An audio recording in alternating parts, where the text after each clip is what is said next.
In today's video, we're going to talk a little bit about the release.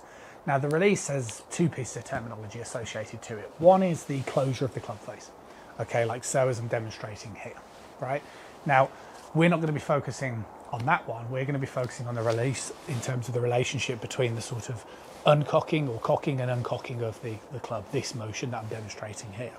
Now, what happens in the backswing position is you'll produce a backswing, and if you were to produce a backswing position where your arms stayed completely straight, you'll notice the way you can't produce any wrist cocking motion.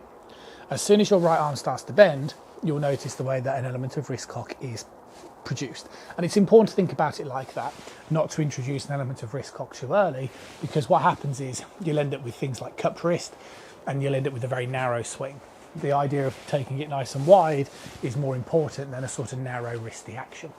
But by the by, you'll produce a backswing position, and what happens is, as we start the downswing, okay, by the time your lead arm gets to horizontal, if I was to let go of the golf club now, all the energy of the club is divided equally in a vertical fashion, so the club is going to be released like so.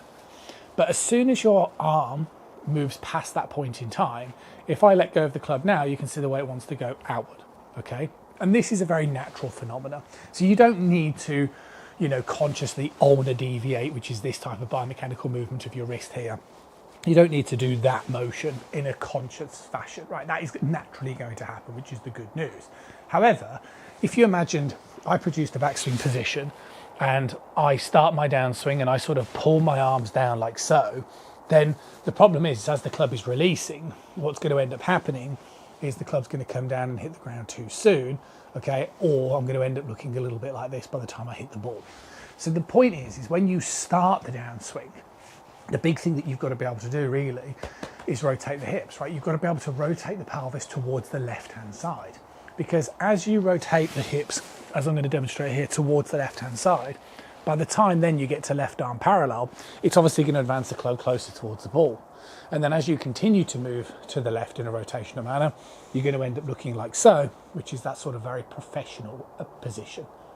So if I go back to a downswing position where there's no movement to the left-hand side and just a bit of a pulling motion of the hands and arms, this is where the club's going to go. However, if I can move more this way, then you can see the way the club is naturally going to fall more towards the back of the golf ball. So what do you end up doing with this? Well, I think this is why with most of my students, I really try and focus on two things. I try to focus on a backswing position, which is very efficient of movement. And I try to make sure as they start the downswing that there is always this movement towards the left-hand side as they drive this arm to the side of them, because it will give you that ability to strike the ball. If you're interested in finding out more about this, head over to the website russheritagegolf.com. It's absolutely free to become a team member, so you can access the videos, the WhatsApp community, and learn more about these types of subjects. I'll see you over there. Bye.